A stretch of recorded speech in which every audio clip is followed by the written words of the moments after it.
around this league for a long time. I got goosebumps witnessing this. This is next level territory. We've celebrated a lot of MLS Cups, and a lot of fine clubs have done hard work to get the league to where they are right now. And to see this celebration under these circumstances, with this crowd, with that horn blowing, you know what that horn's going to be doing? That horn is telling you this train is going to keep it rolling all night long. This is something special here in a part of the country that, frankly, a lot of people thought soccer would never, ever succeed.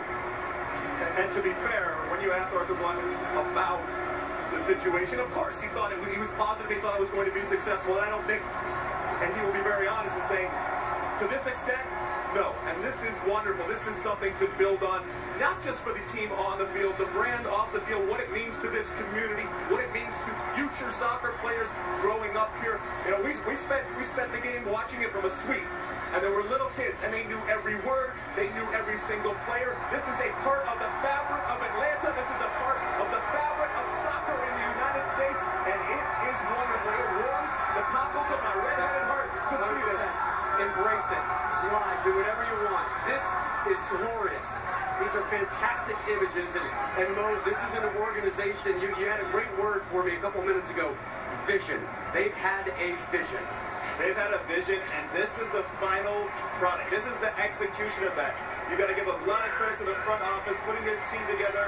Arthur Blank trusted his staff to go out there, devise a plan, bring in the players that are going to execute that game plan, interact with fans, get involved in the city, get involved in the community, and they've done that. This is what it looks like when you have a team come in and really be embraced by the city, put a beautiful product out there on the pitch, and now go out there and enjoy it. And yes, they spent money, and yes, they hedged their bets by spending money, but they spent very, very smart in the players that they got. They got the perfect balance of the foreign talent with the domestic talent. And look, hats off to Portland, because there are going to be teams in the future that don't spend as much, but you can compete, and Portland has shown that. And look, we'll celebrate Atlanta as we should, but a market like Portland, for what it has meant to its team, for what it has meant to soccer, deserves a tremendous amount of respect. And once again, they've been doing it year after year after year. This Atlanta team is going to look very, very different very soon. There was no Atlanta team without what the Portlands and the Seattles did in the Pacific Northwest.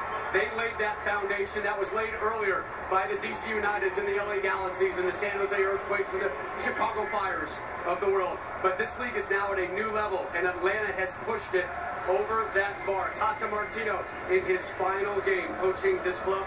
Looks like he's off to the Mexican national team in just hours. More coverage coming away. We're going to hear from the winners after this. Atlanta United, your MLS Cup champions.